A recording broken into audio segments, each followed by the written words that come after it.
Hey everybody, we're back for another week of our Kansas State podcast. I've got the esteemed Blair Kerkhoff on the line once again. He's back to talk to us about Kansas State football, even though we'd probably all rather listen to his stories about Patrick Mahomes. I mean, you really got, I just want to say, I'm pretty jealous. You were on the West Coast watching a high school game while we were out here watching 31-10.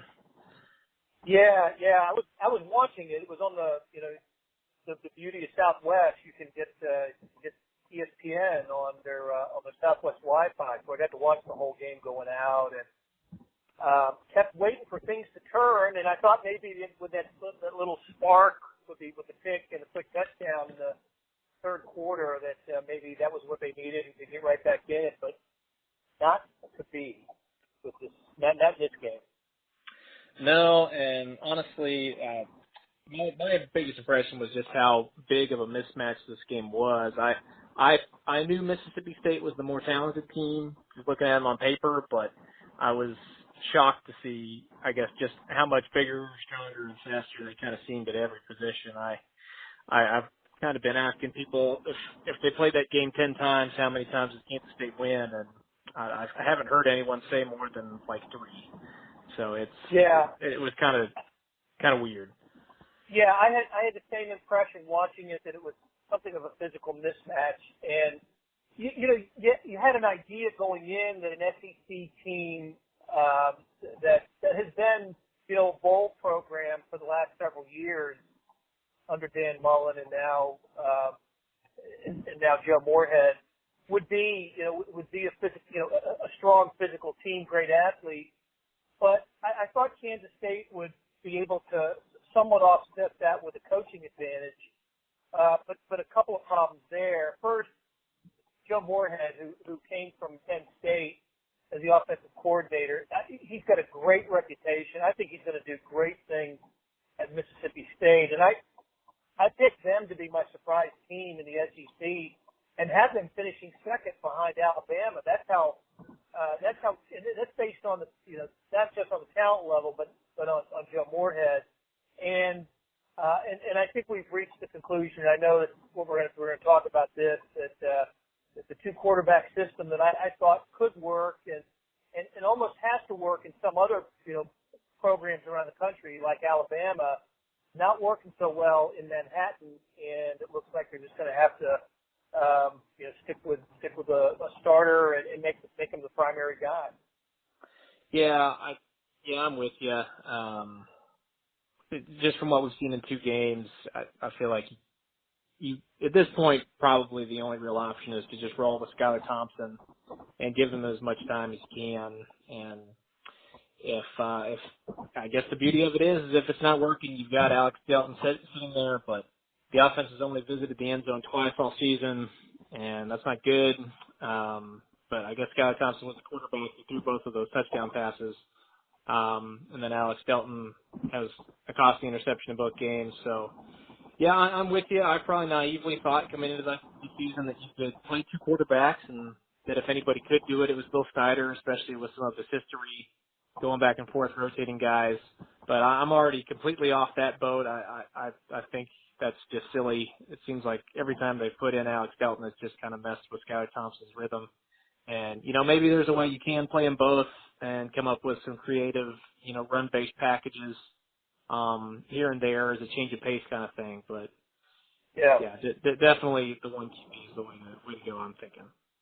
Yeah, and even though, Skylar Thompson is the better thrower of the 2, he's still gonna have to use his legs at times. And the history of quarterbacks at Kansas State is they get beat up, and it's good to have a talented, some talented depth there, and I think that's what it's going to have to evolve into is a talented pecking order of Skylar Thompson and Alex Delton, and you feel okay if something happened to Thompson, and as you said, and obviously this is what happened in the bowl game last year. You recognize a weakness with the opponent, and you take advantage of that weakness with a change of style quarterback, and that option is going to continue to be available to the Wildcats. And I understand where Bill Snyder was coming from entering the season with both of them and making them both, giving them both captain status.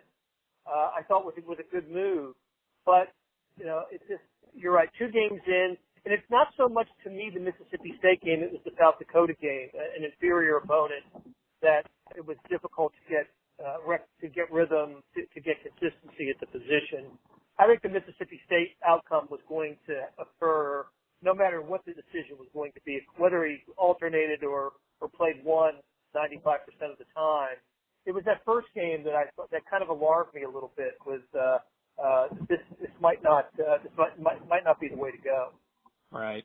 Well, it's funny. I feel like everybody was kind of looking at the Mississippi State game and just hoping that one of the quarterbacks would step in and have a dominant performance and lead the team to victory, so that then it was an open and shut case. That's what they do with the rest of the season.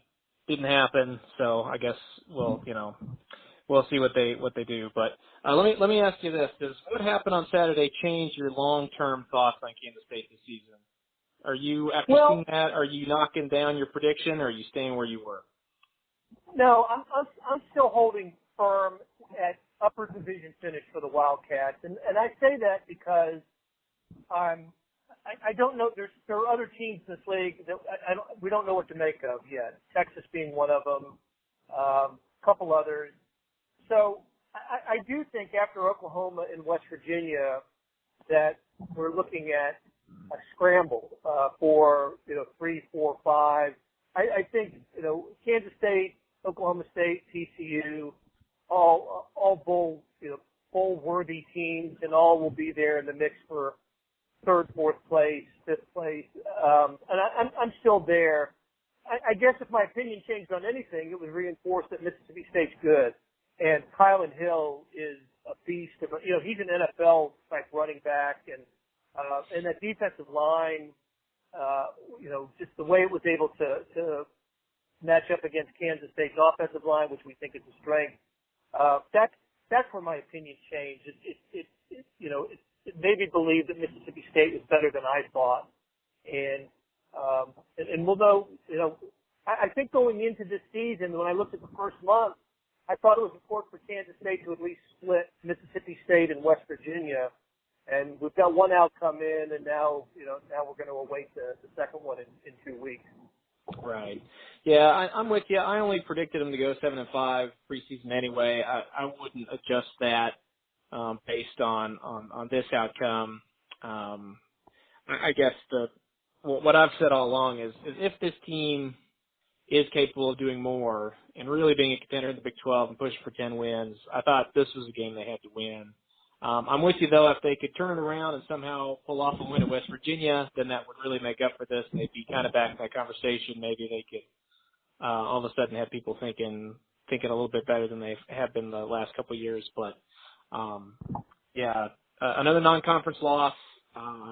They've only it's amazing how much they've struggled in non-conference play the last couple of years. The only time they've gone 3-0 before the start of Big 12 play was the year when they played Texas San Antonio, Louisiana Tech, and then an FCS school starting out. So every other year when they've played a notable team, they've had a blemish there.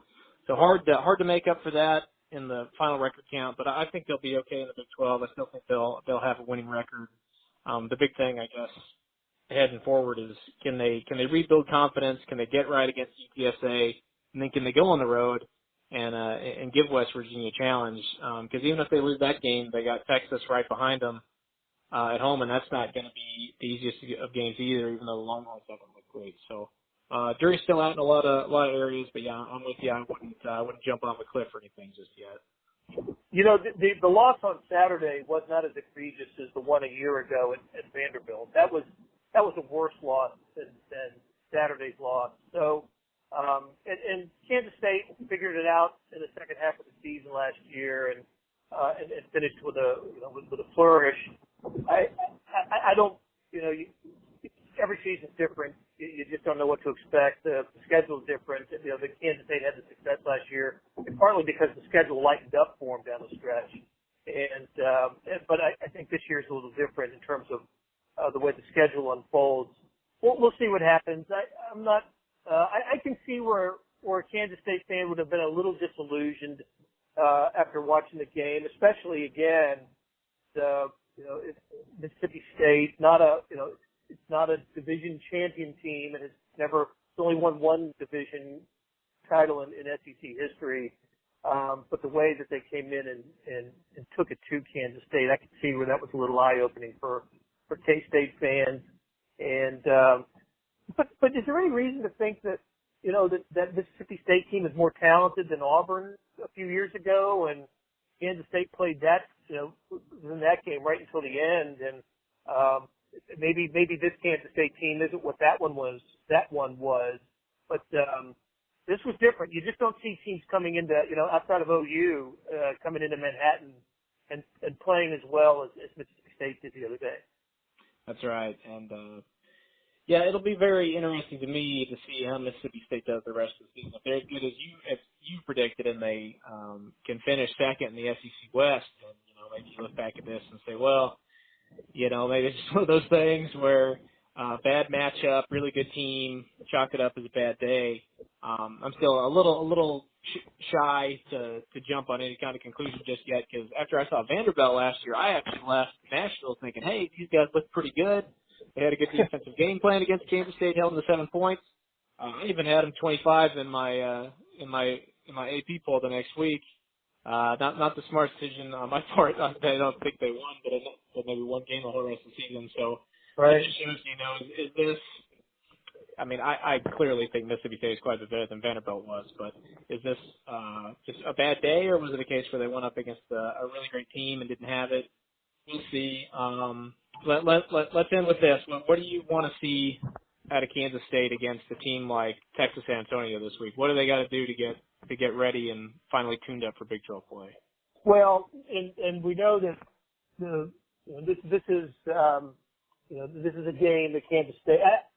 I haven't seen the line, but I imagine it's pretty healthy favoring K-State, and 21 and a half for Kansas State, yeah. Okay, well, yeah, and it's a game Kansas State will be expected to win and to get some confidence back. Skylar Thompson will take, probably all the snaps in this game, unless there's some mop-up time. I expect Kansas State to just have its best game of the season and to regain some confidence, just get a good feeling back, and even the Roadrunners are 0-2. They're similar statistically to Kansas State, right? They just haven't generated much offense.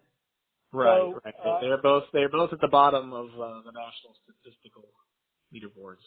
Yeah, and I know Arizona State was it Arizona State that crushed them in the first week, Herm Edwards' team, and then Baylor hit them up pretty good last week. So look, I was there when they played in San Antonio. Was it 3 or 4 years ago in the Alamo Dome? And it's a program that I know has great aspirations. They think that it should be with access to Texas athletes, especially in that part of the state. It should be maybe a little bit farther along than it is, but it just hasn't worked out. It hasn't worked that way for the Roadrunners. I think this will be as clean a game and as I expect Kansas State to cover and just to look really good for 4 quarters and win this game going away. If that doesn't happen, you asked me earlier if this Mississippi State game changed my outlook on the Wildcats. If this game is close, if this is a game in the 4th quarter, then I will absolutely change the way I think about Kansas State and its potential. But I don't expect that to happen. I do think that there's enough talent at Kansas State for them to be a top 5 Big 12 team. And when you play a team like Texas San Antonio at home, this is a take care of business game, and you should, and guys that are 3 and 4 deep, get to run on the field at the end of the game in games like this. So we'll see what happens, but I'm confident Kansas State is a solid winner on Saturday. Yeah, I agree with you on all those points. I'll say this is a game Kansas State really needs to win and win handily. If they're going to have a blowout win all season, a drama-free game where everybody plays, everybody feels great. This is probably it. I think this is the easiest game on their schedule, probably even easier than South Dakota, just because UTSA is coming off games against Arizona State and Baylor. You're giving up almost 500 yards a game. They can't move the ball in offense. I mean, there's not a better opponent to just smack around than this team. And if they can't do it, then I'm with you. Then start hitting the panic button or whatever. Maybe we've got some problems. But yeah, this is a chance for Kansas State's offense to get right, and I think they really need to take advantage. Hey, one thing to think about, another game to keep your eye on this weekend, in the situation is West Virginia, the Kansas State's opponent the following week. The Mountaineers go to North Carolina State for a non-conference game on Saturday, but that game's in jeopardy because of Hurricane Florence and all the rain that's supposed to fall in that part of the country. It would be, and NC State officials are looking to see whether to play the game or not now. So it's something to keep your eye on. West Virginia may end up coming into that Kansas State game off of a bye week. I don't know if that favors the Mountaineers or not, but that's in play for a future K-State opponent. Yeah, we'll definitely have to keep an eye on that. That would be interesting. I really don't know how to handicap that. If they don't play this weekend, how that would affect the Kansas State game. Right. Yeah, that's definitely interesting. Worth keeping an eye on. All right, well, we'll end it there. Blair, another great conversation.